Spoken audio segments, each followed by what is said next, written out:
Hello. Okay. So good morning everyone. Good morning. क्या हाल है तुम लोग के? एग्जाम हुए कितने दिन हो गए? लास्ट एग्जाम दिए कितने दिन हो गए तुमको? 15 दिन. ओके. तो तुम्हें लगता है कि वही 15 दिन का जो तुमको ऐसा टाइम गैप मिला है वो सफिशिएंट है, मोर देन सफिशिएंट है? सफिशिएंट है कि मोर देन सफिशिएंट है? ओके. तो अभी अगले वीक से क्लास बढ़ा दे? क्या बढ़ा दूँ क्लास? कर दूँ 6 घंटे 8 घंटे? डूस. तो सर यही 1.5 2 घंटे पढ़ाते रहो ऐसा? चलो. तो आज अपन स्टार्ट कर रहे हैं. अच्छा. सीए इंटर कौन सा सब्जेक्ट पढ़ाऊँ मैं? तो एक बार थोड़ा बहुत सिलेबस डिस्कस कर लें. तुम्हारे को सीए इंटर में कितने सब्जेक्ट्स हैं? 6. Very good. कहने को 6 हैं, वैसे 8 है. ठीक है, 6 सिर्फ कहने के लिए है. तो थोड़ा बहुत आइडिया आप लोगों को पहले से होगा, थोड़ा बहुत आइडिया मैं और दे देता हूँ. Basically your CA inter is divided into 2 parts. ठीक है, 2 groups. Group 1 consist of 3 papers. Group 2 consist of 3 papers. Total 600 number का पेपर रहने वाला है सी इंटर का. पास होने के लिए कितने चाहिए? फाउंडेशन में चाहिए थे 200, यहाँ पे 100 नंबर जाना चाहिए. लेकिन वहाँ पे 400 में से चाहिए था, यहाँ पे 300 में से चाहिए. कोई दिक्कत नहीं है. अच्छा. ग्रुप 1 में आपको 3 पेपर है. Advance accounts, corporate and other laws, as well as taxation. Then taxation paper is further bifurcated into 2 parts, direct taxes as well as indirect taxes. दोनों पोर्शन वहाँ पे 50-50 मार्क्स का रहने वाला है. ठीक. अच्छा. ग्रुप 2 में कॉस्ट एंड मैनेजमेंट अकाउंटिंग आप लोग ऑलरेडी पढ़ना स्टार्ट कर चुके हो. Paper number 4. Then paper number 5 will be auditing and ethics. Paper number 6 will be financial management and strategic management. Then again paper number 6 is bifurcated into 2 parts. 50 marks will be there for financial management and 50 marks will be there for strategic management. ठीक है. तो तुम लोग को ये भी पता चला होगा कि यार सी इंटर में जितने भी सब्जेक्ट्स हैं, सारे सब्जेक्ट्स में 30% जो क्वेश्चन रहने वाला है वो क्या रहने वाला है? MCQ based. तो पेपर आपका 100 मार्क्स का है, वो 100 मार्क का पेपर फर्दर अपन 2 पार्ट्स में बाइफरकेट करेंगे, 30 एंड 70. 30 मार्क्स का पेपर रहने वाला है एमसीक्यू बेस्ड. तो क्या MCQ based question same level का रहने वाला है जो फाउंडेशन में करके आए? Answer is no. यहाँ पे आपको एमसीक्यू बेस्ड क्वेश्चन जो रहेगा that will be case study based. मेरी बात समझ में आ रहा है क्या? तो सर क्या डिफरेंस है नॉर्मल एमसीक्यू क्वेश्चन में और केस स्टडी बेस्ड क्वेश्चन में? Case study based MCQ solve करने के लिए one needs to have in depth knowledge of the subject. One needs to have in depth knowledge of the subject. ठीक है.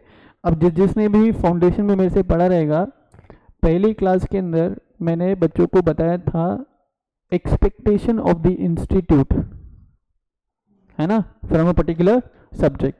तो इससे पहले कि अपनी सब्जेक्ट स्टार्ट करें, I will be teaching you corporate and other laws as well as I will also be teaching you auditing and ethics. ठीक है. आपको मैं 2 सब्जेक्ट्स पढ़ाऊंगा, corporate and other laws as well as auditing and ethics. ठीक है. Will start with corporate and other laws. दिसंबर तक most probably खत्म हो जाएगा ये, एंड जनवरी में we will start with the audit वाला सब्जेक्ट. ठीक है, मिड जन के बाद. बात समझ में आ रही है? ओके. तो before starting with the subject पहले अपन समझ लेते हैं कि इंस्टीट्यूट हमसे इस सब्जेक्ट में क्या एक्सपेक्टेशंस रखता है. ठीक. आपको याद है फाउंडेशन में मैंने पहले क्लास में बताया था कि सीए की पढ़ाई कर रहे हो तो कोई भी सब्जेक्ट स्टार्ट करने से पहले उस सब्जेक्ट से इंस्टीट्यूट आपसे क्या एक्सपेक्ट करता है पहले वो जान लो. मैंने तुमको बोला था कि सीए की पढ़ाई करोगे ना तो 2 लेवल ऑफ नॉलेज के लिए इंस्टीट्यूट आपसे एक्सपेक्ट कर सकता है. पहले है वर्किंग लेवल ऑफ नॉलेज और दूसरा है एक्सपर्ट लेवल ऑफ नॉलेज. ठीक है. तो as far as foundation portion was concern, foundation में आपको हर सब्जेक्ट में सिर्फ और सिर्फ वर्किंग लेवल नॉलेज चाहिए था.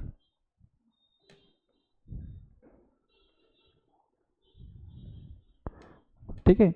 जैसे कि मैं तुमको बताता हूँ, अभी देखिए ये तुम्हारा पेपर है. एक बार इनिशियल पेज पे आ जाता हूँ मैं. देखिए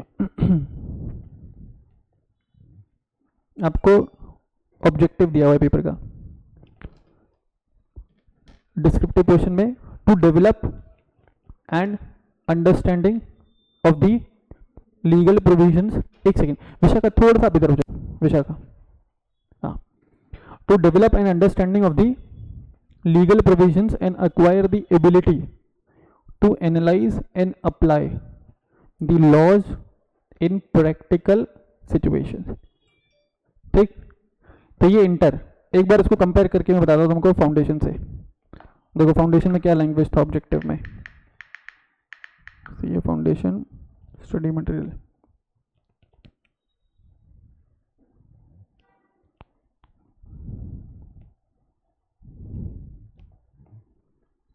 इनिशियल पेजेस। देखो यहाँ ऑब्जेक्टिव था to develop general legal knowledge, ठीक, of the law of contract, sales and understanding of various forms of businesses and their functions to regulate business environment and to acquire the ability to address, क्या था, basic application oriented issue.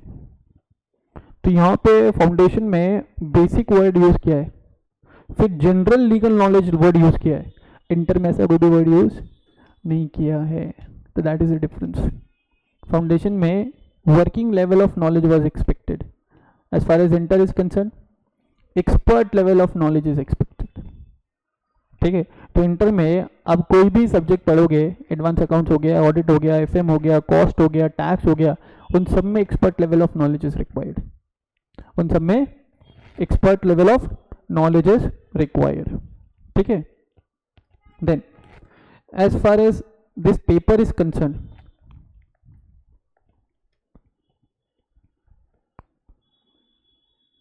Paper number 2,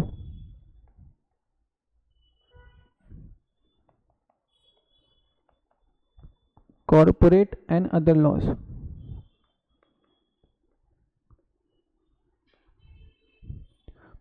ठीक है, basically जैसा कि हम लोगों ने देखा पेपर जो है दो पार्ट्स में हमारा बाइफिकेटेड है। पहला 30 marks, that will be case studies MCQ based paper, and 70 mark का पेपर रहने वाला है fully descriptive.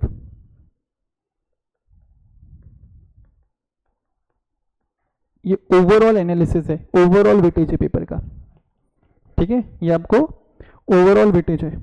Sir corporate law का इंट्रोडक्टरी पार्ट, कॉर्पोरेट लॉ का इंट्रोडक्टरी पार्ट आप लोग ऑलरेडी पढ़ के आ चुके हो फाउंडेशन के अंदर।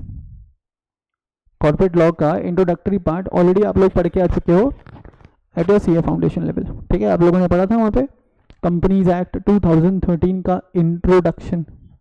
फिर तुम लोगों ने एक और चीज पढ़ी थी LLP एक्ट 2008 का इंट्रोडक्शन। तो कहने को सीए सिलेबस के अंदर, सीए करिकुलम के अंदर कॉर्पोरेट लॉ को 3 पार्ट्स में बाइफिकेट किया गया है। मैंने आपको बताया था फाउंडेशन पे भी, थोड़ा बहुत इंट्रोडक्शन फाउंडेशन पे, जहां से फाउंडेशन छोड़ा इंटर वहां से उठाएंगे, और जहां पे इंटर छोड़ेंगे फाइनल वहां से उठाएंगे। Is it clear? किसी को याद है कि यार कंपनीज एक्ट में टोटल कितने नंबर ऑफ सेक्शंस थे? How many number of sections were there? कितने सेक्शंस थे? 470 सेक्शंस वर देयर। ठीक है, कंपनीज एक्ट में देयर आर टोटल 470 सेक्शंस। तो फाउंडेशन में आपने सिर्फ इंट्रोडक्टरी करा है, इंटर में आप पढ़ोगे सेक्शन 1 से लेकर के सेक्शन 148 तक। इंटर के अंदर we will be learning section 1 से लेकर के 148 तक, फिर सेक्शन 149 से लेकर के 470 तक की बातें की गई है सीए फाइनल लेवल पे। ठीक है, 149 से 470 तक बातें की गई है सीए फाइनल लेवल पे। सिमिलरली आपको फाउंडेशन का एक और लॉ कैरी फॉरवर्ड हो रहा है इंटर में, वो है आपका LLP एक्ट। तो LLP एक्ट भी जो तुम लोगों ने फाउंडेशन में पढ़ा था ना, it was a mayor introduction. यहाँ पे पूरा LLP एक्ट पढ़ोगे इन डिटेल, यहाँ पे पूरा LLP एक्ट पढ़ेंगे हम लोग इन डिटेल, और फिर कुछ अदर लॉज हैं। ठीक है, तो एक बार सिलेबस हम लोग देख लेते हैं। हमारे सिलेबस में मेन हेडिंग जो रहने वाले हैं वो रहने वाले हैं कंपनीज एक्ट 2013, कौन से सेक्शन से लेकर के 1 से लेकर के 148 तक, ठीक। फिर रहने वाला है हमारा LLP एक्ट 2008, ठीक। और फिर पार्ट ए में एक सेपरेट चैप्टर तुमको पढ़ना है ऑन फॉरेन कंपनीज, ठीक है, सेपरेट चैप्टर पढ़ना है आपको ऑन फॉरेन कंपनीज। मुझे एक बात बताओ, क्या फॉरेन कंपनी है as per the definition given under section 2 clause 20? Answer is no. पढ़ा था, ठीक है। तो इसलिए फॉरेन कंपनी को एक separate chapter under companies act govern करता है और वो पूरा आपको पढ़ना रहेगा, ठीक। अच्छा, मार्किंग कैसे लेने वाला है? ये जो सेक्शन 1 से लेकर के 148 तक है, यहाँ पे अप्रोक्सीमेट वेटेज है 50 मार्क्स का, ठीक है। LLP एक्ट जो रहने वाला है यहाँ पे अप्रोक्सीमेट वेटेज है 10 मार्क्स का। फॉरेन कंपनी जो रहने वाला है यहाँ पे अप्रोक्सीमेट वेटेज है कितना? 10 मार्क्स का। टोटल कितना हो गया यहाँ पे? 70 मार्क्स, ठीक।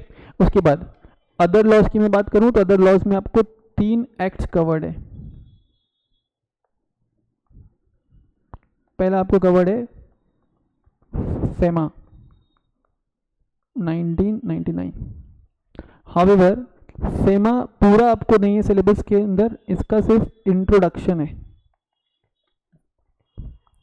ठीक है। फेमा का सिर्फ इंट्रोडक्शन गिवन है। The entire FEMA Act is not covered at CA inter level. Only an introductory part is covered. दूसरा आपको है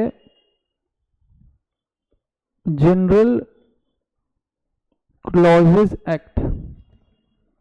फाउंडेशन में इसका रेफरेंस सुना रहेगा तुम लोगों ने, मैंने बताया था डेफिनेशन पढ़ते समय आप GCA का रेफरेंस ले सकते हो। कुछ याद है? ओके। तीसरा आपको है इंटरप्रिटेशन ऑफ स्टैट्यूट्स, ठीक है। इंटरप्रिटेशन ऑफ स्टैट्यूट्स, स्टैट्यूट्स की स्पेलिंग सही कर लेना। बात समझ में आ रहा है? तो देखिए 3 चैप्टर 30 नंबर, तो ये है आपका 10 मार्क्स, ठीक। ये है आपका 10 marks and interpretation of statutes will also be for 10 marks, ठीक। तो वहां पे 3 चैप्टर आपको 30 मार्क्स के लिए है। यहाँ पे 3 हेडिंग्स कंपनीज एक्ट का सेक्शन 1 से 148 तक for 50 marks, then foreign company for 10 marks, then LLP act for 10 marks. Total weightage 100 marks का,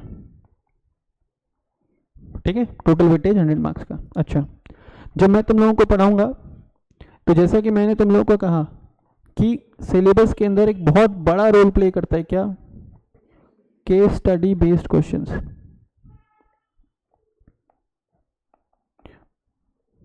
ठीक है। बहुत सारे स्टूडेंट, बहुत सारे टीचर्स ये वाले पोर्शन को स्किप करते हैं, या मैं बोल दूंगा कि they focus on the 70 mark portion rather than those 30, ठीक। हम लोग कोशिश करेंगे कि हम लोग बराबर ध्यान दें किसके ऊपर? 30 मार्क्स वाले पोर्शन के लिए as well as 70 marks portion के लिए, ठीक। तो इसके लिए जब मैं आपको पढ़ाऊंगा तो मैं आपको 3 बुक्स अवेलेबल कराऊंगा, ठीक।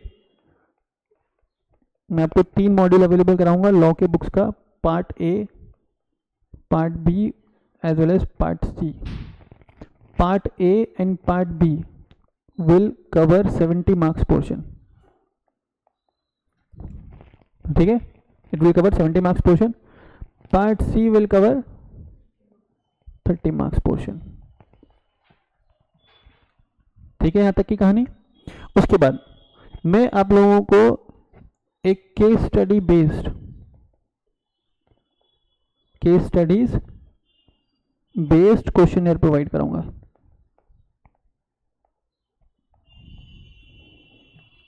ठीक।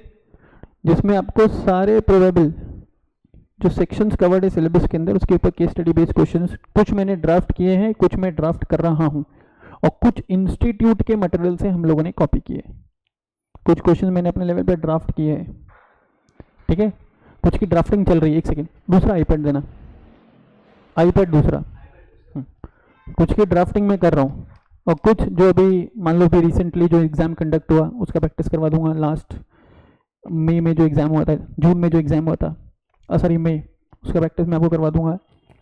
देन जो भी MTPs RTPs अभी तक इंस्टीट्यूट ने इशू किया वो सारा मैं आपको करवा दूंगा, प्लस तुम्हारे अटेम्प्ट आने से पहले जो भी MTPs RTPs इंस्टीट्यूट इशू करता है, जो भी एग्जाम्स कंडक्ट होते हैं, फॉर एग्जांपल तुम्हारा अटेम्प्ट आने से पहले अभी एग्ज़ाम होने वाला है जनवरी में, फिर एग्ज़ाम होने वाला है मई में, मेरी बात समझ में आ रही है क्या? तो कुछ इस तरीके से मैं आपको थॉरली प्रैक्टिस करवा दूंगा इस वाले पोर्शन का, ठीक। अच्छा एक चीज़ और, अभी तुम लोग प्री रिजल्ट बैच में बैठ रहे हो तो तुम लोगों को एडवांटेज है as compare to the other student जो पोस्ट रिजल्ट बैच में बैठेंगे, ठीक है। मैंने बोला कि यार तुम्हारे अटेम्प्ट से पहले 2 बार एग्जाम होने वाला है, एक तो है जनवरी 25 और एक है मई 25, ठीक है, जनवरी 25 and May 25. We will try our level best to get our syllabus completed by December end. ये चाहिए? नहीं कोई दिक्कत नहीं, चलेगा, नहीं चलेगा। We will try our level best to complete our syllabus by December end. क्यों सर ऐसा क्यों? दिसंबर तक वैसे भी नॉर्मली सिलेबस हो ही जाता है, ठीक है, 3 महीना जो है 3 मंथ्स का time period is more than sufficient to complete the law portion. तो यहाँ पे we will make you attempt this paper, ठीक है, आपको पेपर में अटेम्प्ट करवाऊंगा अलॉन्ग विद इसका 2 MTP। तो कितने एग्जाम करवा दिए मैंने? 3, ठीक। फिर मैं आपको ये पेपर भी अटेम्प्ट करवाऊंगा। पेपर कैसे अटेम्प्ट करवाऊंगा? जैसे मान लो कि आज एग्जाम है 2 से 5, कल यही पेपर मैं आपको सेंटर पे कंडक्ट करवाऊंगा 9 से 12 के बीच में या 10 से 1 के बीच में, जो भी पॉसिबिलिटी बनती है। मेरी बात समझ में आ रही है? सेम प्रोसेस हम लोग फॉलो करेंगे, किसके लिए? May 25 के लिए। तो 3 एग्जाम ये हो गए, 3 एग्जाम ये हो गए, कम से कम 6 एग्जाम्स तो आप दे ही दोगे, ठीक। इसके अलावा और किसी को एडिशनल एग्जाम्स देना है तो दे सकता है, ठीक। अच्छा एक चीज और, जितना जब और जो भी पढ़ा करके भेज रहा हूँ यहाँ से, आपको सिर्फ एक चीज इंश्योर करना है, उसी दिन जा करके रिवाइज कर लेना है, because syllabus is huge as compare to CA foundation, and student find it difficult to score marks especially in law as well as in audit, ठीक। आपको वो प्रॉब्लम फेस नहीं होगा अगर आप यहाँ पे बताए गए सारे इंस्ट्रक्शंस को ठीक से फॉलो करते हो, ठीक। मैं आपको बहुत अच्छे से पढ़ा के भेजूंगा, आपको क्या करना है, घर पे जा करके बहुत अच्छे से सेम डे रिवाइज करना है। आप बस ये रूल बना लो, सी इंटर का पढ़ाई बहुत आसान हो जाएगा तुम्हारे लिए अगर तुम सेम डे जा करके रिविजन करते हो। सी इंटर का पढ़ाई तुम्हारे लिए बहुत मुश्किलात पैदा कर देगा अगर तुम सेम डे जाकर के रिवीजन नहीं करते हो। मेरी बात समझ में आ रही है क्या? अच्छा, फाउंडेशन लेवल पे हम लोगों ने बहुत ज़्यादा फोकस किया था टेस्टिंग पे, ये सुनो, ठीक है, हम लोगों ने बहुत ज़्यादा फोकस किया था टेस्टिंग पे। तो फाउंडेशन पे जितना टेस्टिंग लिया था ना, इंटर पे मैं बोलता मानता हूँ कि उसका 2 टाइम्स 3 टाइम्स हम टेस्ट कंडक्ट करने वाले हैं, सो एज टू इंश्योर कि एग्जामिनेशन हॉल में जाने से पहले हमारा स्टूडेंट क्या हो, 400% श्योर हो, ठीक है। अगर कोई भी दूसरे सब्जेक्ट के फैकल्टी का क्लास पहले स्टार्ट हो गया लॉ से, तो उन्होंने आपको कम्युनिकेट कर दिया होगा that anyhow we will be completing your syllabus by March end, ठीक है। Your syllabus for C inter both groups will be completed by March end. हाँ, एक आध सब्जेक्ट की कोई थोड़ी बहुत पेंडेंसी रहती है 10-15 दिन का, तो वो हम कंसिडर कर सकते हैं, मतलब mid April, anyhow mid April के बाद आपका सिलेबस नहीं जाएगा। तो मिड अप्रैल से भी अगर मैं काउंट करूँ तो यू हैव मई, जून, जुलाई, अगस्त, 4-4.5 महीना है। 4-4.5 महीने में क्या करेंगे हम लोग? सिर्फ टेस्टिंग, रिवीजन इफ रिक्वायर्ड। वैसे आप एक बार भी अगर अच्छे से पढ़ते हो ना तो कोई रिवीजन की जरूरत नहीं, कोई फास्ट ट्रैक बैचेस की जरूरत नहीं, किसी भी चीज़ की जरूरत नहीं है। जब रेगुलर क्लास हो रहा है, रेगुलर क्लास आप अच्छे से अटेंड करो, रेगुलर क्लास के टाइम पे आप ठीक से पढ़ो। ठीक से पढ़ना मतलब जो भी क्लासेस हो रहा है वो सेम डे जाकर के रिवाइज करना है, क्लियर है?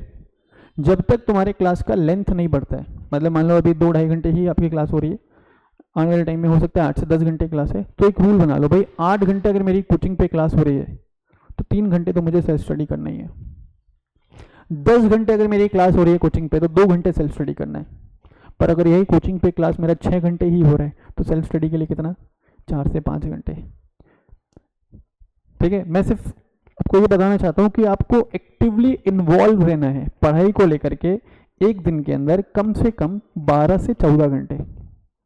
That will include your class also, that will include your class. अब तुम समझो 8 घंटे का क्लास हुआ तो स्टिल तुम्हारे पास 4-5 घंटे बचने चाहिए किसके लिए? सेल्फ स्टडी के लिए। क्लास अगर 10 घंटे का है तो स्टिल तुम्हारे पास 2 से 3 घंटे बचने चाहिए। बिना सेल्फ स्टडी किए तो किसी भी दिन सोना ही नहीं है। और सर किसी दिन अगर क्लास की छुट्टी है तो उस दिन तो फिर सुबह से ऐसा बैठ जाओ और शाम तक सिर्फ पढ़ते रहो, ठीक है? सुबह से बैठ करके शाम तक सिर्फ पढ़ते ही रहना है। तो फिर तुम लोगों का 400% कंफर्मेशन है कि you will be going into the finals by October end 2025। Otherwise फिर वही है, सितंबर में एग्जाम देंगे, फिर जनवरी देंगे, फिर मई देंगे, फिर सितंबर देंगे। सीए की पढ़ाई इंटर लेवल से स्टार्ट होती है, ठीक है? सीए प्रोफेशन का जो फील है आपको इंटर लेवल पे पढ़ के आएगा। तुमको लगेगा कि और आज मैंने कोई प्रोडक्टिव चीज़ पढ़ी है, आज मैंने कोई रिलेवेंट चीज़ पढ़ी है, आज मैंने ऐसी चीज़ पढ़ी है जिसमें मुझे दिमाग चलाने की ज़रूरत है। ऐसा आपके साथ नहीं होता था फाउंडेशन के अंदर? फाउंडेशन में आप बढ़िया बैग उठाए, क्लास अटेंड किया, घर पे जा करके बैग फेंका, थोड़ा बहुत पढ़ा, काम चल जाता है फाउंडेशन पे। But that will not be the case with CA inter. You need to get yourself actively involved towards studies for at least 12 to 14 hours per day। तो तुम्हारा रिजल्ट बहुत ज़बरदस्त आने वाला है, ठीक है? हो सकता है दोनों ग्रुप पास हो जाए, दोनों ग्रुप तो फिर आराम से पास हो सकते हो सकता है कि आप ऑल इंडिया रैंक और ये सब भी स्कोर कर जाओ। Is it clear? चलिए तो स्टार्ट करते हैं अपन। एक बार इसको कॉपी कर लो तुम लोग, एक बार यहाँ तक कॉपी करो।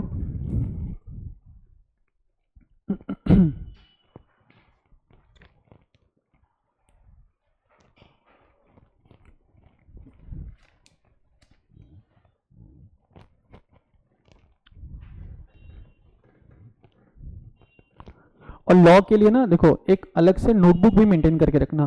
नोटबुक का नाम रखना कॉन्सेप्ट बुक। अगर मैं क्लास में कोई इंपॉर्टेंट कॉन्सेप्ट में समझा रहा हूँ, मैं बोल रहा हूँ कि यार ये कॉन्सेप्ट बहुत इंपॉर्टेंट है, और मैं अगर वो कॉन्सेप्ट लिखवा रहा हूँ तो आप भी क्या करोगे? सेम टाइम पे लिखते हुए चलोगे। Is it clear? Please maintain a separate notebook for law also.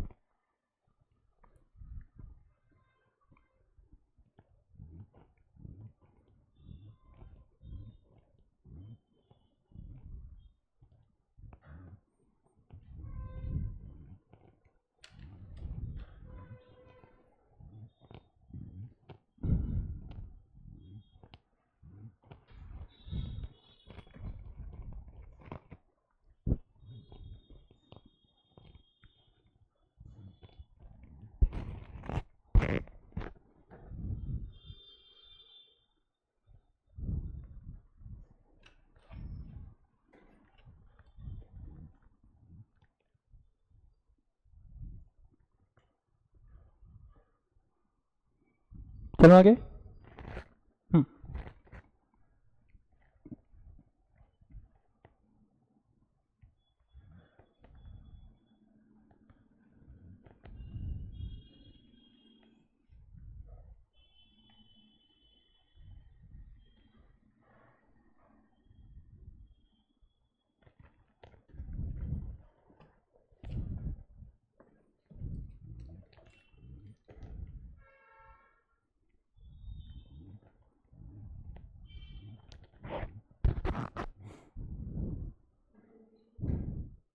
क्या हुआ?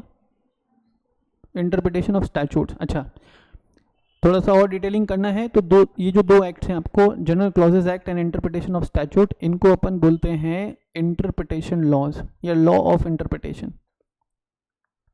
इंटरप्रिटेशन ऑफ लॉज से डील करता है, तो इनको अपन इंटरप्रिटेशन लॉज भी बोल सकते हैं या लॉ ऑफ इंटरप्रिटेशन भी बोल सकते हैं।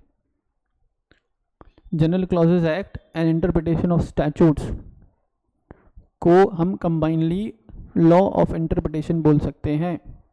फिर जो जनरल क्लॉजेज एक्ट है आपको, अच्छा सॉरी, फिर जो फेमा एक्ट है आपको, फेमा एक्ट या FEMA law is one of a kind of economic law.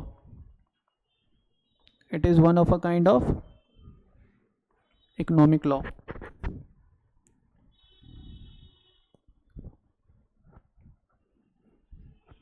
तो basically our syllabus is bifurcated into 3 types of laws: corporate laws, then economic laws, as well as law of interpretation. Law of interpretation में आपको 2 chapters covered है, दोनों chapters covered है, general clauses act as well as interpretation of statutes. क्या यहाँ तक की कहानी क्लियर है? ठीक है. अच्छा, पहले की 1 से 2 क्लासेस, तो मान लो आज की क्लास और अच्छी बात हो सकता है नेक्स्ट क्लास, हम लोग क्या करेंगे, सिर्फ इस सब्जेक्ट का बेस प्रिपेयर करेंगे. देन ऐसा बोल सकते हैं कि from the 3rd class onwards we will be shifting towards the syllabus. ठीक है सर, स्टार्ट करें. चलो, तो सबसे पहले कहानी शुरू होती है कि सर ये बताओ what do you mean by the term law. Although तुम लोग फाउंडेशन में पढ़ के आए हो डिटेल में, मुझे बताओ what do you mean by the term law. Law का क्या मतलब होता है सर? Rules and regulations. हाँ, आगे imposed by legislature authority. Legislature authority का मतलब क्या बताया था? Law making authority. ठीक है, तो लॉ मेकिंग अथॉरिटी कौन कौन है? Central government as well as state government. ठीक है, तो आप लोगों को अभी तक जितना नॉलेज है लॉ के बारे में आपने पढ़ के आए हैं फाउंडेशन पे, that law means set of rules and regulations which are made by the legislature. Purpose क्या होता है? To regulate the conduct of persons. ठीक है, अब अपन इंटर में आ गए ना, तो थोड़ा सा रिफाइंड डेफिनेशन पढ़ते हैं. ठीक है, अब इंटर के स्टूडेंट को ना एक क्वेश्चन दिमाग में आना चाहिए, सर क्या ये जो टर्म है law, whether it is defined anywhere. क्या लॉ का भी कोई डेफिनेशन है? Answer is yes. ठीक है, तो लिखो डेफिनेशन ऑफ लॉ.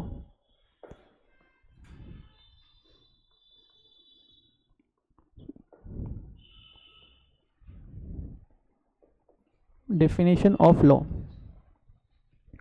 तो सर सबसे पहले तो ये बताओ कि लॉ डिफाइंड कहाँ है? The term law is defined under Article 13. Term law is defined under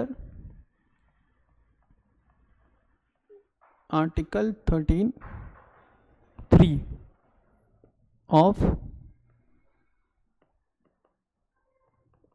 Constitution of India.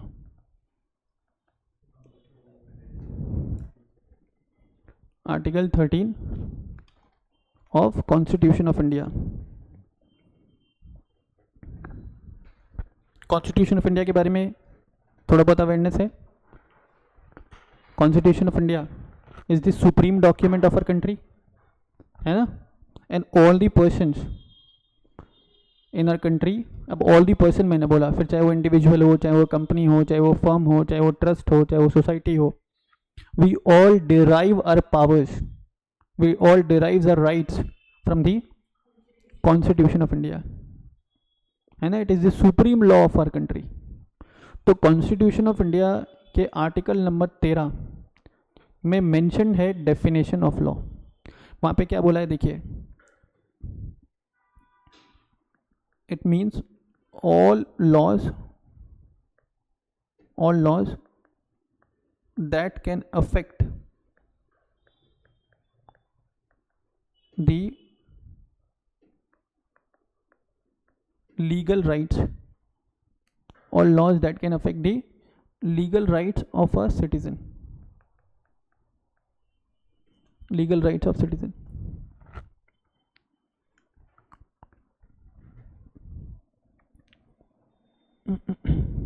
ठीक है, और laws that can affect the legal rights of citizen. देखो ये जो टर्म है ना लॉ, ये अपने आप में बहुत वाइडर टर्म है. It can include so many things under it.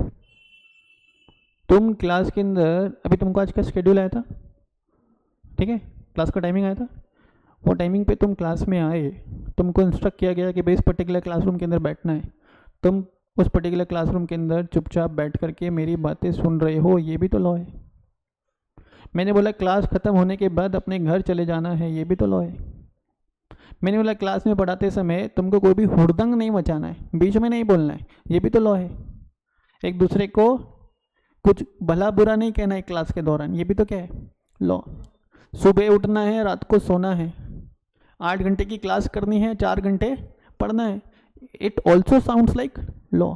लेकिन हम लोग यहाँ पे लॉ का मतलब क्या लेके चल रहे, only such laws which can affect the legal rights of citizen. कहाँ पर डेफिनेशन दिया है, article number 13। Is it clear? फिर आगे देखिए, it includes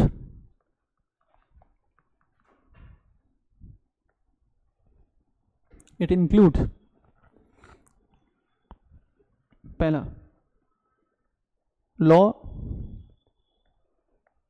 made by parliament और स्टेट लेजिस्लेचर। लॉ बनाने का पावर किसके पास है, पार्लियामेंट और स्टेट लेजिस्लेचर के पास।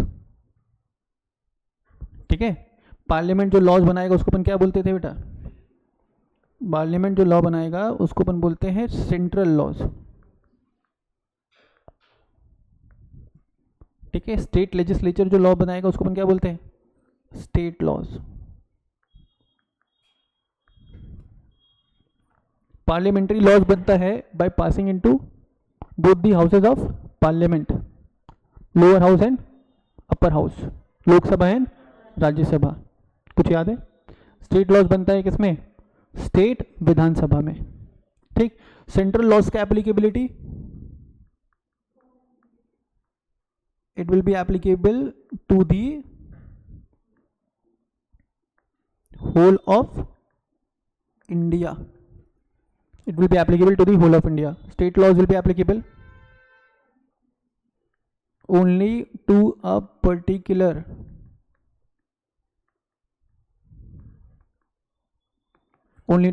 state.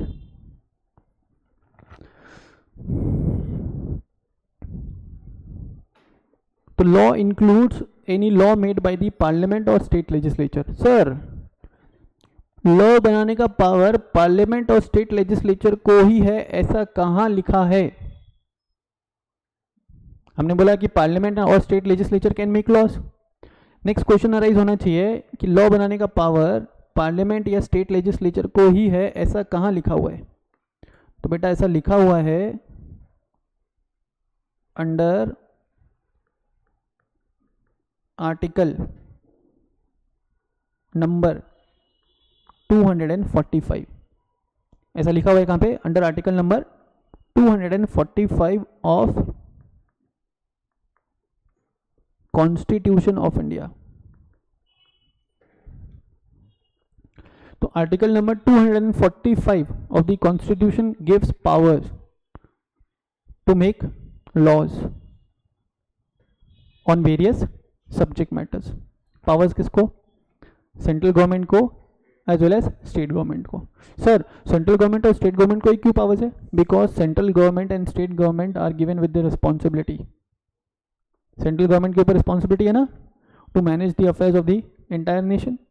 State government have the responsibility to manage the affairs of the entire state.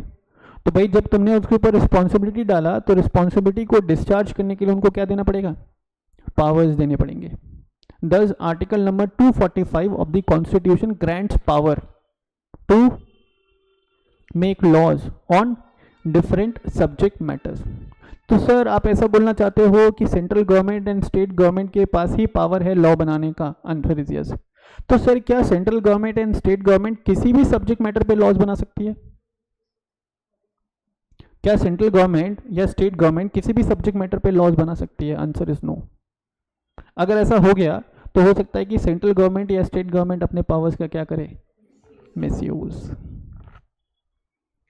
ठीक, कल सुबह मान लो कि गवर्नमेंट एक लॉ लेकर के आ जाए जिसपे गवर्नमेंट ना लोगों के हंसने पे टैक्स लगा दे कि हर एक पर्सन को क्या करना है, खुद के बेसिस पे असेस करना है, कैलकुलेट करना है कि 1 तारीख से 30 तारीख के बीच में वो कितनी बार कितने समय तक हंसा, तो जो जितनी बार जितनी समय तक हंसा उसको उसके ऊपर टैक्स कैलकुलेट करके गवर्नमेंट को जमा कराना है, और अगर नहीं कराओगे तो 5 साल की सजा है। अगले दिन रोने पे टैक्स लगा दिया, ज़्यादा खाने पे टैक्स लगा दिया, ठीक। तो सब्जेक्ट मैटर भी क्या करना पड़ेगा, डिसाइड करना पड़ेगा, ठीक है। जिन सब्जेक्ट मैटर्स पे both parliament and state legislature can make laws, तो ठीक है। तो यहां पे सब्जेक्ट मैटर डिफाइंड है under article number 246। Read along with schedule 7, ठीक है, रीड along with schedule 7।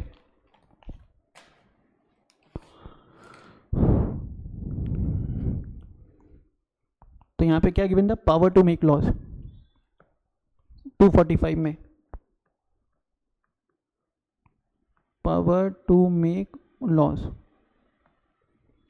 246 में क्या गिवन है, subject matters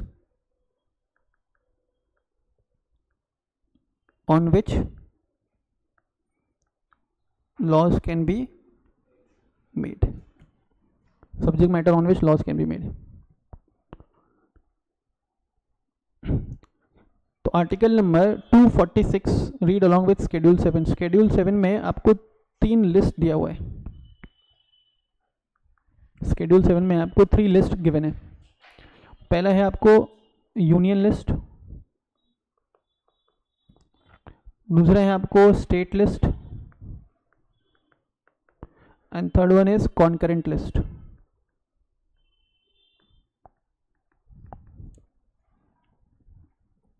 union list, state list as well as concurrent list. तो यूनियन लिस्ट में वो सारे सब्जेक्ट मैटर स्पेसिफाइड होंगे on which laws can be made by central government. State list में वो सारे सब्जेक्ट मैटर्स डिफाइंड होंगे on which laws can be made only by the state government. Concurrent list में वो सारे सब्जेक्ट मैटर्स होंगे on which laws can be made by either central government और state government. कुछ एग्जाम्पल, तो union list के items का कुछ एग्जाम्पल्स आप लिख लो ओनली फॉर रेफरेंस। तो पहला है आपका डिफेंस, डिफेंस से रिलेटेड लॉज हमेशा कौन बनाएगा, सेंट्रल गवर्नमेंट। रेलवेज, रेलवेज और फॉरेन अफेयर्स,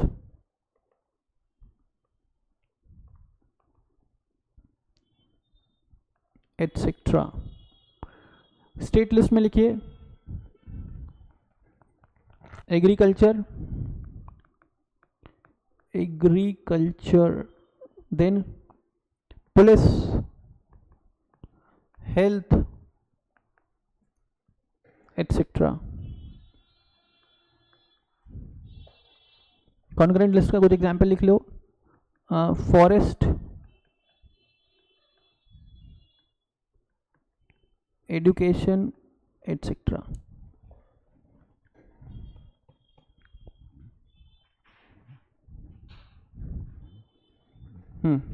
तो कोई तुमसे पूछे लॉ का डेफिनेशन, तो लॉ का डेफिनेशन कहाँ गिवन है, आर्टिकल नंबर 13। तो क्या बोलता है, क्लॉज 3, ओके। क्या बोलता है, all the laws that can affect the legal rights of the citizens. It includes, पहला, it includes all the laws made by the parliament और स्टेट लेजिस्लेचर। तो पार्लियामेंट जो लॉज बनाएगा that will be called as central laws, state government जो laws बनाएगा that will be called as state level laws. Central laws will be applicable only to a, नहीं, to the whole of India. State laws will be applicable to a particular state. Parliament और state legislature को power कहां से derive होता है, तो power derive होता है article 245 of constitution of India. Subject matter on which laws can be made is provided under 246 read along with schedule 7। schedule 7 में आपको 3 लिस्ट दिया हुआ है, union list, state list as well as concurrent list. क्या यहां तक की बातें क्लियर है, चलो आगे। लॉ विल ऑल्सो इंक्लूड उसी में इसी सीक्वेंस में लिख रहे हैं अपन। ये फर्स्ट पॉइंट लिखा ना तुमने, law made by the parliament और स्टेट लेजिस्लेचर, इसी सीक्वेंस में। Temporary law, that is an ordinance.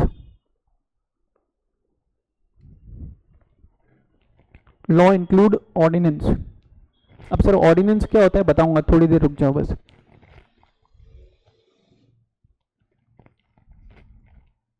Hello, ठीक है। Then it will also include, law also include any bylaws,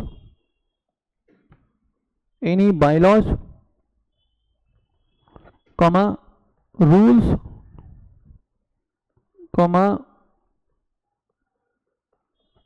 regulations, comma notifications, comma circular,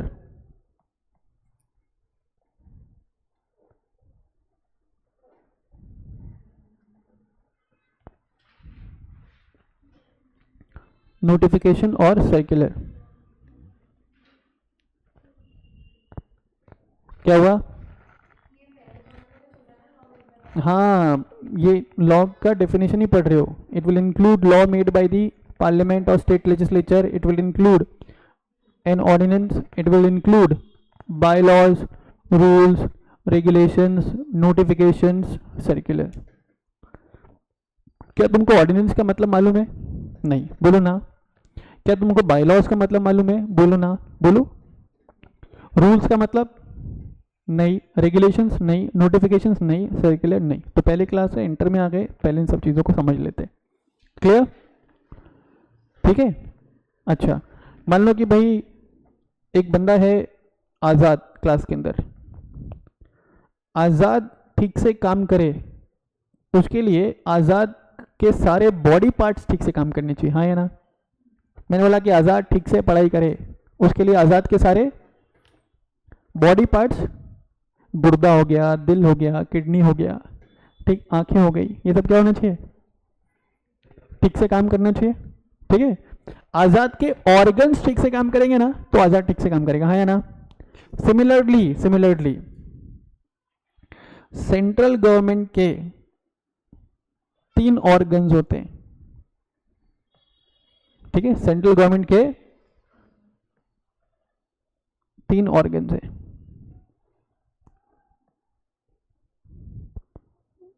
ये शायद फाउंडेशन में भी था तुमको, organ of central government, executive था, ऐसा कुछ, लेजिस्लेचर था, वही तो है।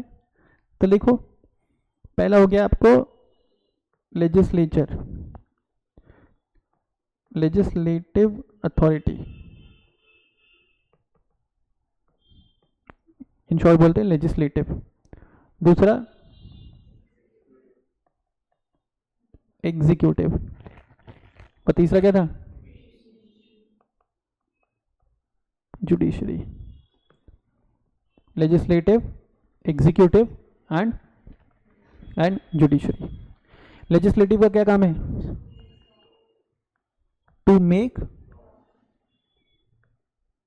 Laws on different subject matters, to make laws on different subject matters. Subject matters कहाँ पे डिफाइंड बेटा? Under article number 246, read along with schedule 7 of the constitution of India. Executive का क्या काम होता है? टू एग्जीक्यूट लॉ या to implement laws, है ना? To implement laws. And judiciary का क्या काम होता है? टू इंटरप्रेट लॉ, लॉ का इंटरप्रिटेशन, या टू पास जजमेंट। ठीक है, to pass judgment, as well as to maintain peace and order.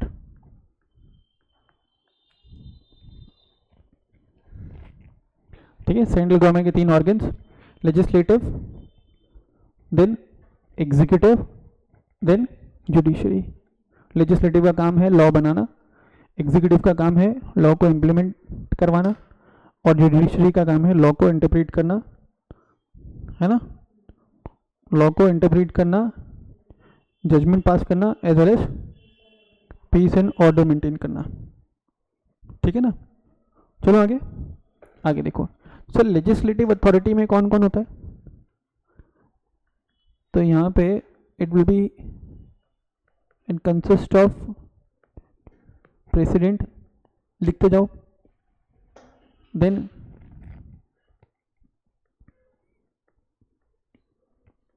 Lok Sabha as well as Rajya Sabha.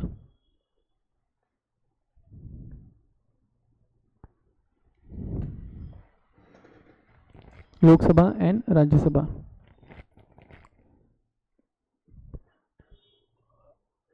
Rajya Sabha which is also called as Council of States.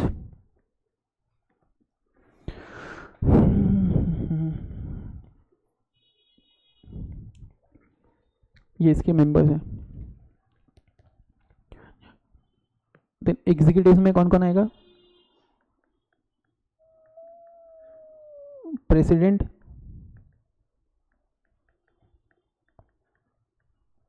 Vice president, then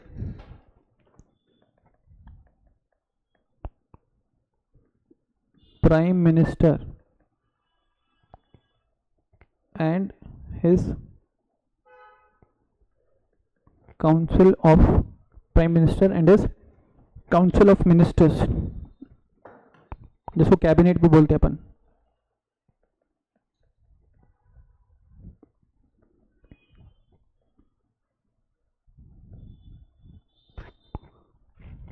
है ना, council of ministers cabinet भी बोलते हैं ना. And judiciary में कौन कौन आएगा बेटा? Supreme court, then high court, as well as any other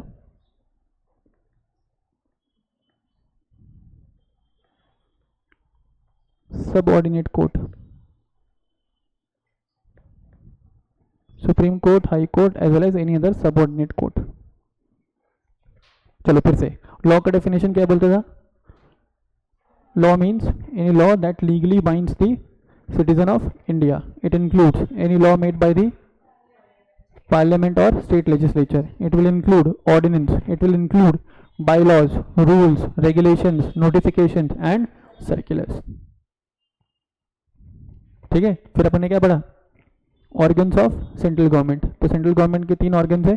पहला लेजिस्लेटिव जो लॉ बनाता है, देन एग्जीक्यूटिव जो लॉ का इम्प्लीमेंटेशन, तीसरा जुडिशरी. ठीक. जुडिशरी क्या करता है? लॉ का interpretation, judgment, as well as judiciary का काम है to maintain peace and order. यहाँ तक कोई भी दिक्कत? यहाँ तक कोई भी दिक्कत? तो सर आपने बोला कि लॉज बनते हैं पार्लियामेंट में, लॉज बनते हैं पार्लियामेंट में. तो सर क्या parliament throughout the year काम करता है? क्या parliament throughout the year काम करता है? जनवरी टू दिसंबर, मंडे टू संडे. तुम लोगों ने सुना है पार्लियामेंट्री सेशंस होते हैं. ठीक है. तो पार्लियामेंट काम करता है in their parliamentary sessions only. एक बजट सेशन होता है, एक मॉनसून सेशन होता है, एक विंटर सेशन होता है. ऐसा कुछ याद है? Budget session, winter session and monsoon session. ठीक है. उसके बारे में चलो ठीक है, एक और थोड़ा सा डिटेल में बता देता हूँ. यहाँ पे लिख लो सेशंस ऑफ पार्लियामेंट, या लिखो पार्लियामेंट्री सेशंस के ऊपर डिटेल.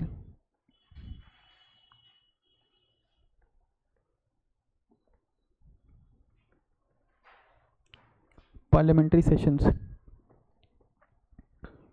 तो सबसे पहले होता है बजट सेशन।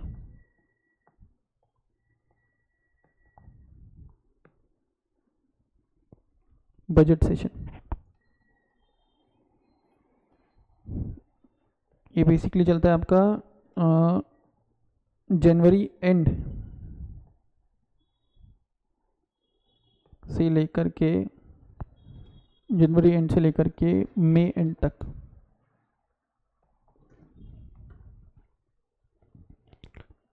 बजट सेशन, ठीक है। बजट सेशन के बाद है आपका monsoon session.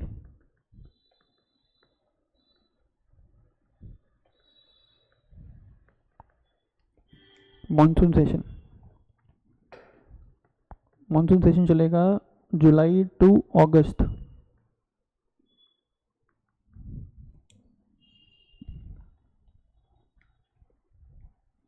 Third one is winter session.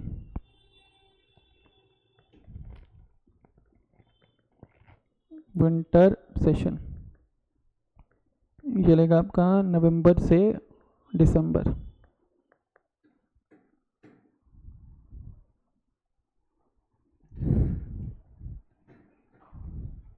तो पार्लियामेंट पूरे साल वर्किंग में नहीं रहेगा, ठीक है। अब तुम समझो इसके बीच में जो गैप है, मंथ ऑफ जून हो गया, month of September and October हो गया, तो ये जो गैप है ना, इसको अपन बोलते हैं रिसेस। क्या बोलते हैं? रिसेस। तुम्हारे स्कूल में होता था ना, इंटरवल होता था ना भाई, उसी को तो रिसेस बोलते थे, जिसमें तुम खाना खाते थे, है ना। ये जो गैप है when the parliament is not in session, तो उसको अपन रिसेस बोलते हैं, ठीक है सर। डन। अच्छा एक चीज और समझना, लॉ सेंट्रल लेवल लॉज क्या बनते हैं पार्लियामेंट में। अब मान लो कि पार्लियामेंट सेशन में नहीं है, parliamentary sessions are not going on, but a situation of emergency has arise, a situation of emergency has arise and parliament is not in session, तो वहां पे टेम्पररी बेसिस पे लॉ बनाया जा सकता है। अगर हम सेंट्रल लेवल की बात करें तो सेंट्रल लेवल पे टेम्पररी लॉ लाने का पावर है प्रेसिडेंट को, और अगर अपन स्टेट लेवल की बात करें तो स्टेट लेवल पे टेम्पररी लॉ लाने का पावर है किसको? गवर्नर ऑफ स्टेट को। मान लो विधानसभा सेशन में नहीं है and situation of emergency has arisen in a particular state, law लाने की रिक्वायरमेंट है, ठीक। तो सेंट्रल लेवल के लिए प्रेसिडेंट एंड स्टेट लेवल के लिए गवर्नर, तो ये लोग टेम्पररी लॉ लेकर के आ सकते हैं। उस टेम्पररी लॉ को ही नाम दिया मैंने क्या? ऑर्डिनेंस। समझ में आ रहा है क्या? तो ऑर्डिनेंस बेसिकली कब आएगा? व्हेन द पार्लियामेंट और स्टेट लेजिस्लेचर या state Vidhan Sabha is not in session, ठीक है सर। ऑर्डिनेंस। अच्छा ये जो पार्लियामेंट्री सेशन है ना, ये मैंने तुमको अप्रोक्सीमेट टाइमलाइन बताया है, इसमें शिफ्ट हो सकता है टाइमलाइन, लेकिन एक सेशन से दूसरे सेशन के बीच में जो मैक्सिमम गैप है ना, वो 6 मंथ से ज्यादा नहीं हो सकता। समझ में आ रहा है क्या? Maximum gap between 2 parliamentary session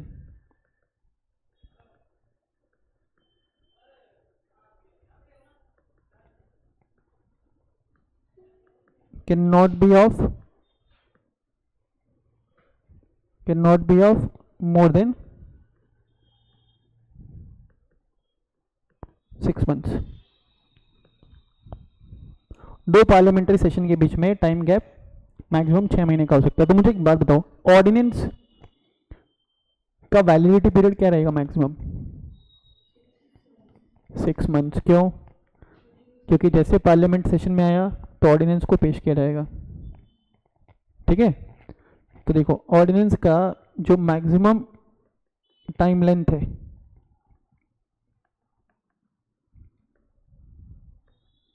वो कितना है? 6 मंथ्स।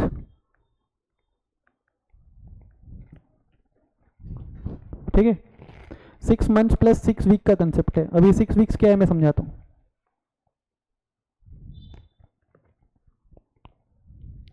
6 मंथ्स प्लस 6 वीक, देखो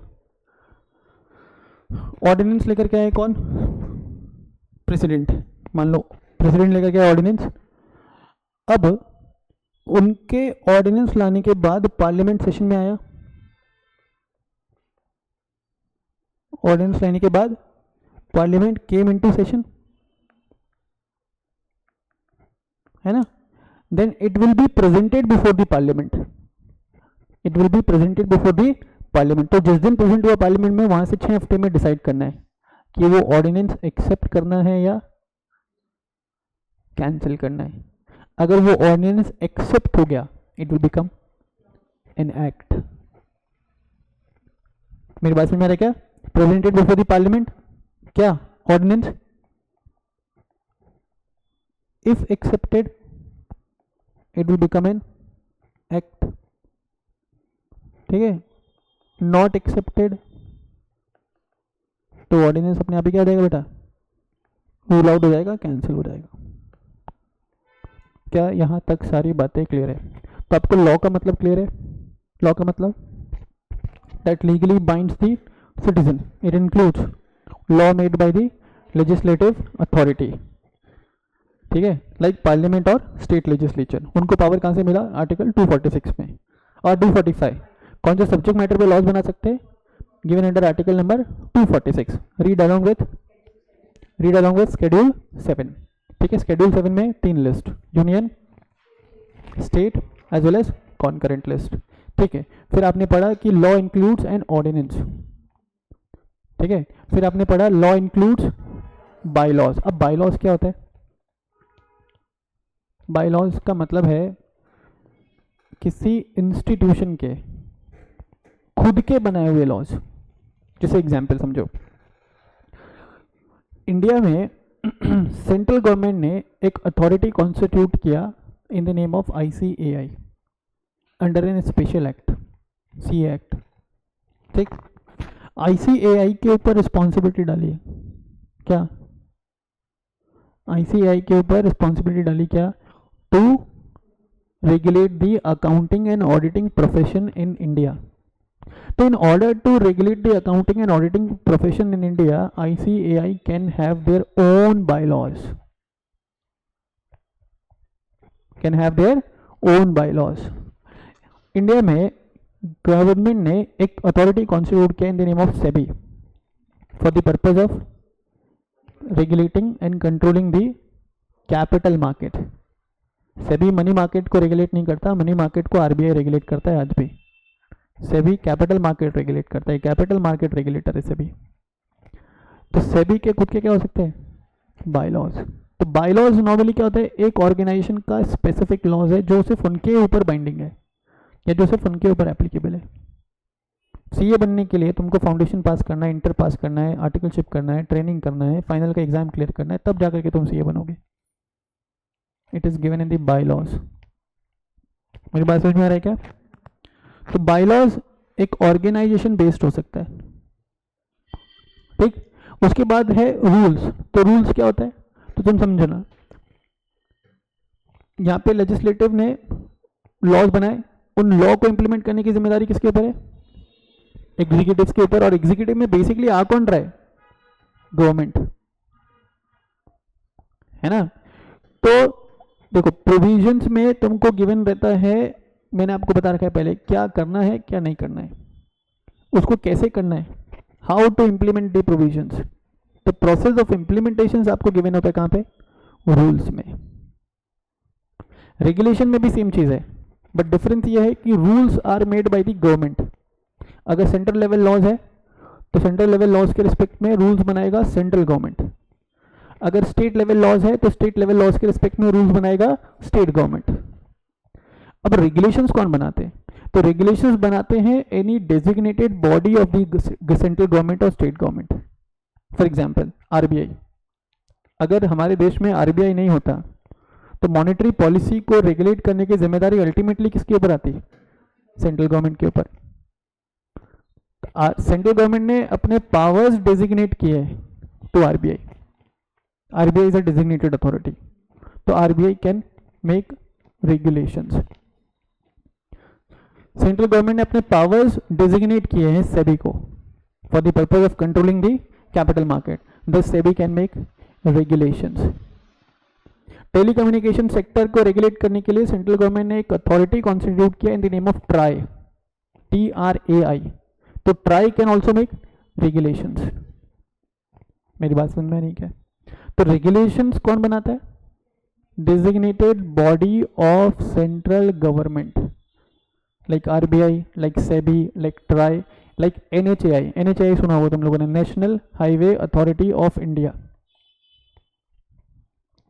They are responsible for developing and maintaining the national highways. So they can have their own regulation. तो ऐसे जितने भी designated bodies हैं सेंट्रल गवर्नमेंट के,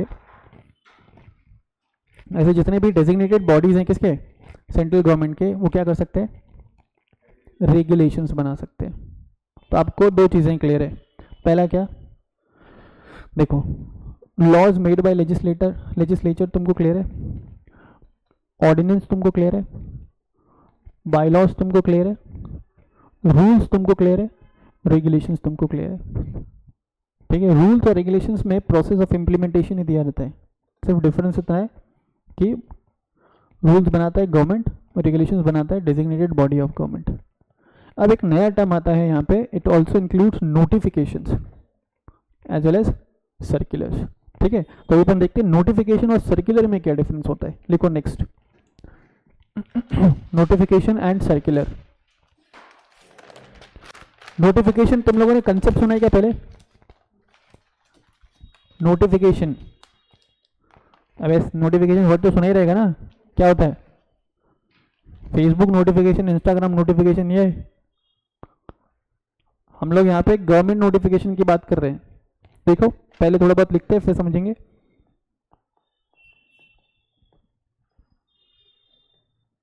नोटिफिकेशन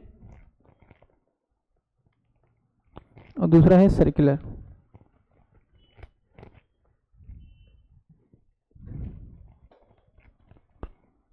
है ना, राइट डाउन नोटिफिकेशन के लिए.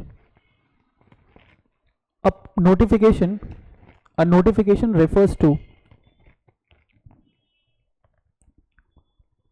a notification refers to public notification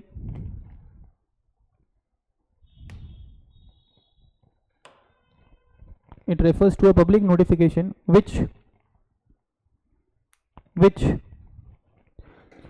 let the people know, which let the people know about the laws, which let the people know about the laws which are being enacted,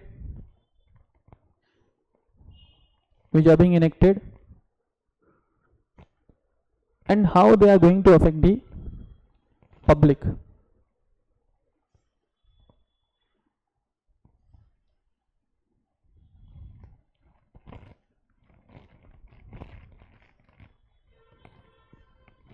ठीक है, तो notification के through government बताती है कि कौन सा laws किन के ऊपर एप्लीकेबल होगा and how it is going to affect their life. ठीक है. अच्छा एक चीज और, नोटिफिकेशन इज एप्लीकेबल. लिखो, notification is applicable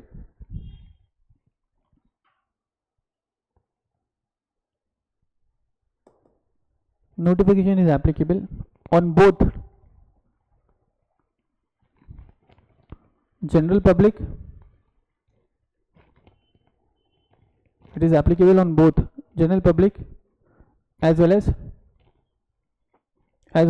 public authority.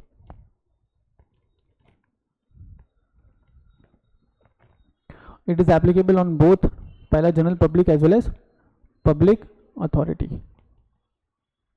अब लिखो सर्कुलर के लिए, circular is an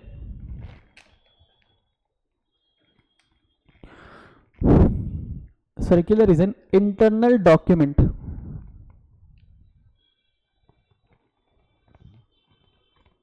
circular is an internal document which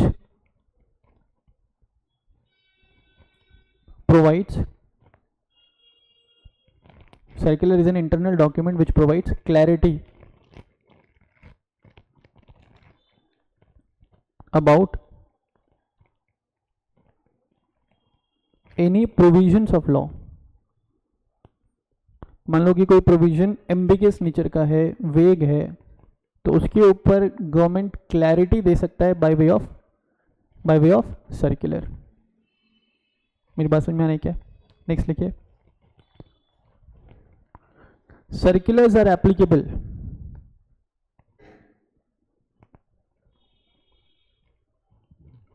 only on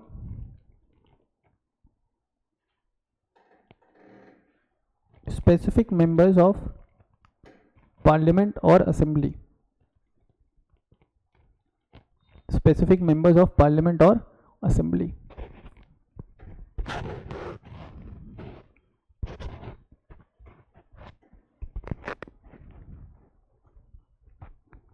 ठीक है, I hope you got it.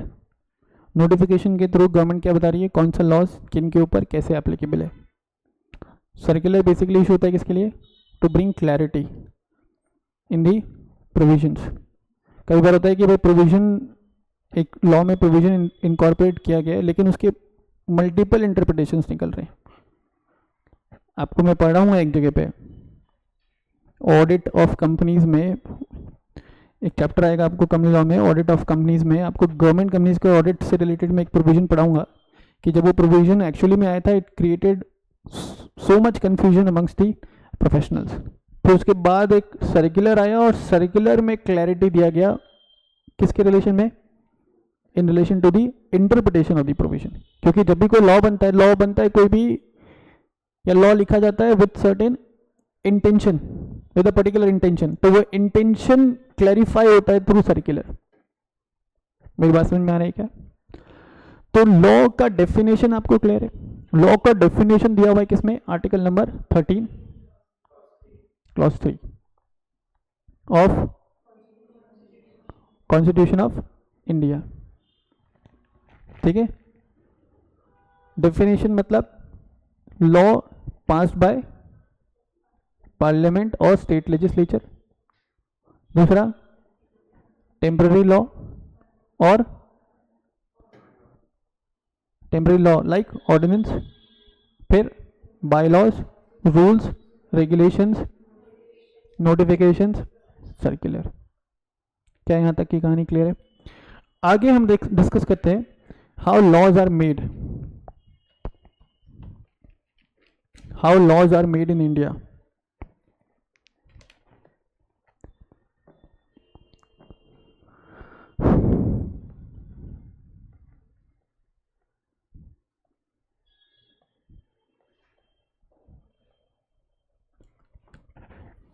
वो आर्टिकल 13 सब आर्टिकल 3 होगा ना इंस्टेड ऑफ क्लॉज.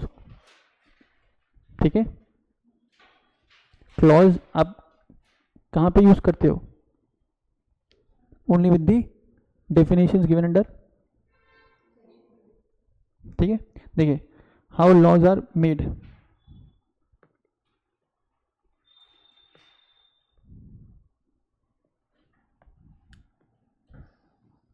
तो सबसे पहले लॉ बनाएगा कौन? लॉ बनाएगा कौन? या तो सेंट्रल गवर्नमेंट या state government, by virtue of the powers given to the central government और स्टेट गवर्नमेंट अंडर आर्टिकल 245. ठीक है, अभी लिखने की जरूरत नहीं, आप लोग ऑलरेडी फाउंडेशन पढ़ के आए हो. सबसे पहले क्या होता है? सब्जेक्ट मैटर डिसाइड होता है, जिस सब्जेक्ट मैटर पे लॉ बनना है.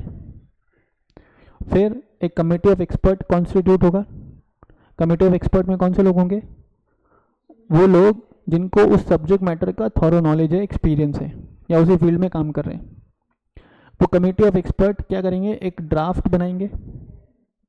ठीक है, ड्राफ्ट को पेश किया जाएगा पार्लियामेंट में, तो क्या कहलाएगा? बिल. ठीक है, पहले उसको पेश किया जाएगा लोकसभा में.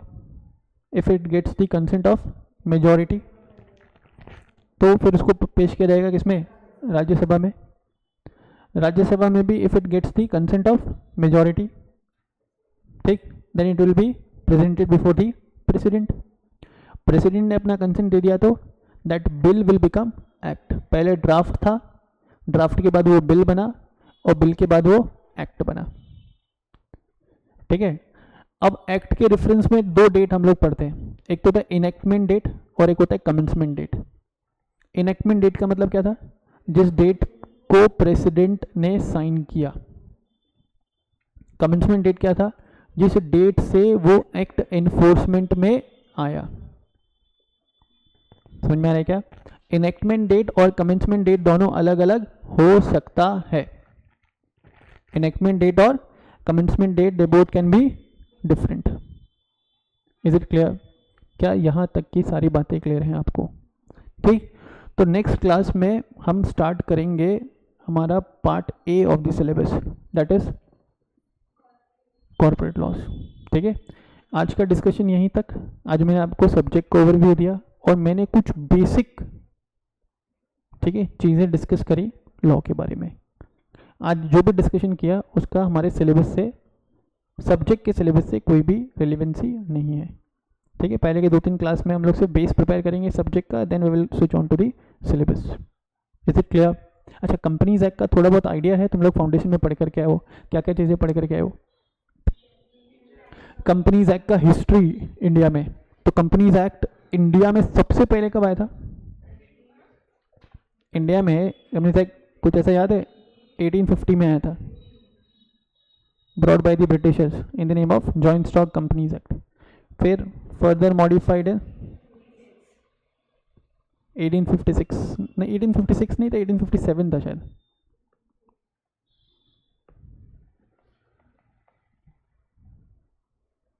फिर आया 1866 जॉइंट स्टॉक कंपनीज एक्ट। फिर 1883, कुछ याद है ऐसा?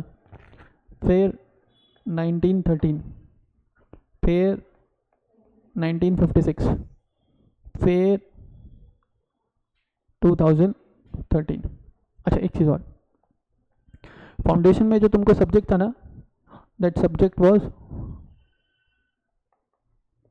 इंट्रोडक्शन टू कंपनीज एक्ट 2013, और इंटर में जो तुमको सब्जेक्ट है ना वो है कंपनी लॉ।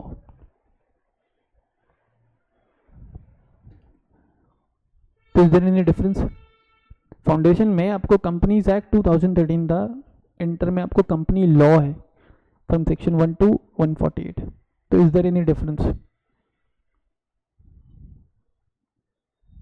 पहले समझना पड़ेगा ना, there is a great difference. अगर सिर्फ एक्ट की बात कर रहे हैं तो मतलब यहाँ पे सिर्फ प्रोविजंस पढ़ना है, और अगर लॉ की बात कर रहे हैं तो आपको प्रोविजंस भी पढ़ना है प्लस रूल्स भी पढ़ने हैं प्लस रेगुलेशंस भी पढ़ने हैं, तब जाकर ये बनता है वो लॉ। मेरी बात समझ में आ रही है क्या? तो तुम लोगों ने सुना रहेगा ना कि लिस्टिंग के बेसिस पे कंपनी दो टाइप का हो सकता है, either it can be a listed company और it can be a unlisted company. Listed company means a company which got its securities listed on any of the recognized stock exchange. ये पढ़ के आए हो? तो लिस्टेड कंपनीज के ऊपर देखो क्या क्या एप्लीकेबल है। लिस्टेड कंपनीज के ऊपर एप्लीकेबल होता है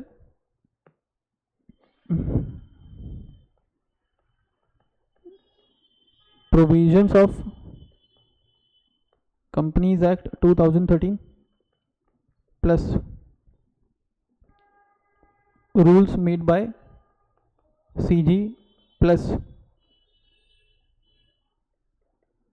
regulations made by SEBI. Rules made by CG and regulations made by SEBI. अगर अनलिस्टेड कंपनी की मैं बात करूं तो इनके ऊपर एप्लीकेबल होगा provisions of Companies Act 2013 plus rules made by CG. Unlisted companies के ऊपर SEBI regulations will not be applicable. ठीक है, तो यहाँ पे आप कंपनी लॉ पढ़ रहे हो इंस्टेड ऑफ कंपनीज एक्ट, तो we need to keep our focus on provisions along with rules along with regulations if applicable in the syllabus, है ना। अगर कोई तुमसे पूछे कि व्हाट इज द डिफरेंस, तो आप डिफरेंस क्लियरली बता सकते हो। Law is a wider term,